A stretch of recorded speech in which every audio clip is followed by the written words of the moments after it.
name is Numan Ahmed, your social study teacher. It's my third lecture, and this lecture we will cover tropical grassland. This is the type of natural vegetations. You can find the reasons and why that why this grassland is called tropical. Also, this type of natural vegetation जैसे कि drive describe किया गया है grassland को, आगे आप जो further picture देख रहे हैं, ठीक है, and shows in this figure that there may also be quite a lot of scattered trees.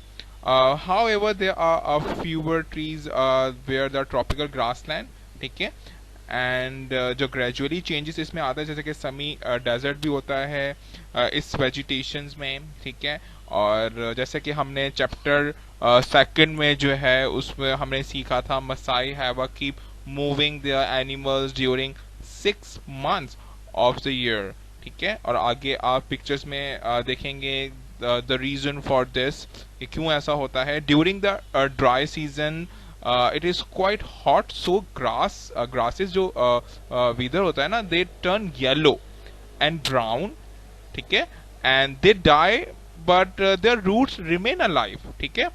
So this mean that when the rainy season starts, उनका heat जो है rainfall make the grasses grow again। जाहिर सी बात है, जब एक सूखी grass होगी उस पर जब दोबारा पानी डाला जाएगा फॉर अ स्पेसिफिक टाइम और पर्टिकुलर टाइम, तो फिर वो दोबारा से ग्रीन हो जाएगी, मगर ये सीजनल होता है, ठीक है। मे बी वो आफ्टर 6 months हो, आफ्टर 3 months हो, जैसे ही जो है वहां पर बारिश का रेनफॉल होता है, ठीक है। अच्छा, did you notice that the trees in the background, ये जो फिगर अभी आप देख रहे हो के देयर द अकेसिया ट्रीज, ठीक है। अकेसिया ट्रीज आप देख रहे होगे, ठीक है। ये जो है इसको एबोबाब ट्रीज भी कहा जाता है, ठीक है। और ये डिसिडियस जो है इसकी जो है टाइप होती है, and they also there leaves in the dry seasons में भी होते हैं।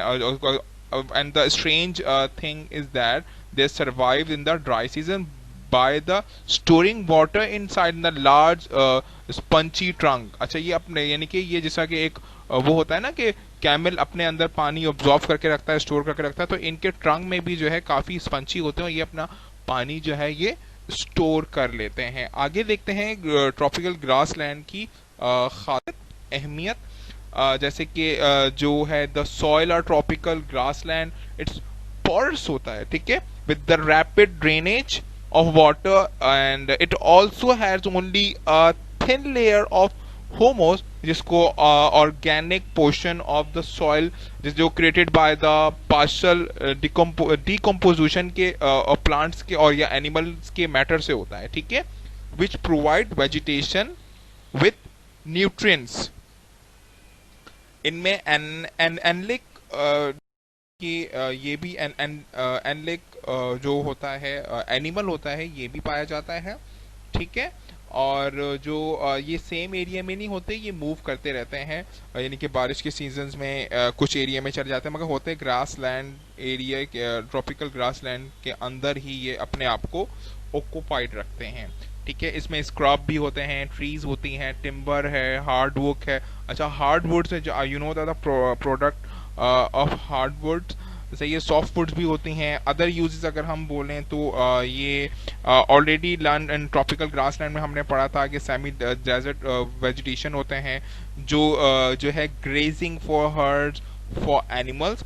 However the all types of natural vegetation including desert vegetation are there the habitats for their own species of wildlife, is that we can say the birds, fish, reptiles, इसमें mammals of and insects भी आ जाते हैं, like a plants, the wildlife is adapted to survive in its own environment। ये अपने ही environment में easy रहते हैं और बहुत आराम से survive कर लेते हैं।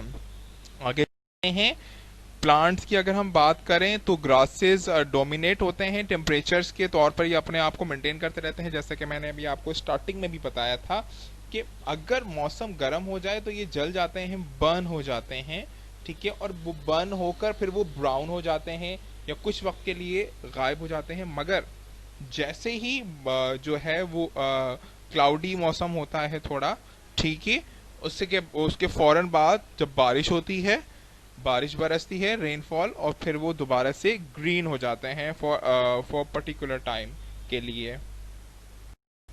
और इसी तरह जब पर्टिकुलर टाइम वो होता है, इसी में फिर जो माइग्रेशन चलती है one place to other place animals की, वो जारी रहती है। अच्छा, यहाँ पर अगर हम थोड़ा सा बात कर लें लोकेशन की, तो ट्रॉपिकल रेन फॉरेस्ट में इन सांबा ईस्ट भी है, और ग्रास लैंड में तंजानिया ईस्ट एंड अफ्रीका है, और कुछ जो कॉन्फिडस फॉरेस्ट जो है कनाडा और नॉर्थ अमेरिका में भी हैं। ठीक है, और ये सारे और आप अगर मैच करेंगे each animals to its natural vegetations में, तो आप उनके जो एनिमल्स हैं उनको आराम से आइडेंटिफाई कर सकते हैं।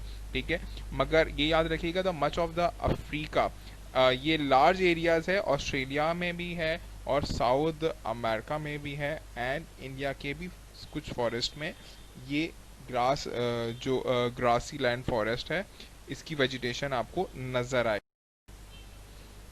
अच्छा, तो यहाँ पर अगर हम सवाना में देखें इकोसिस्टम, जाहिर सी बात है अब जहाँ पर फार्मिंग भी कर रहे हैं, प्रैक्टिस कर रहे हैं, ओवर ग्रेजिंग भी हो रही है, मगर जब मौसम अपना एग्रेसिव एग्रीकल्चर का जब जो शो कराता है, तो फिर वो which are the lowest the level of the water table away from the plant. अब जाहिर सी बात है रूट जो है वो डिफॉरेस्टेशन की तरफ आ जाते हैं, इरूजन हो जाता है। ईच ईयर अगर हम बात करें तो 46,000 स्क्वायर किलोमीटर को जो अफ्रीका है, अफ्रीकन जो सवाना है, इट्स बिकम वो फिर डेजर्ट बन जाता है, और फिर दोबारा से दोबारा ठीक हो जाता है जब बारिश होती है तो।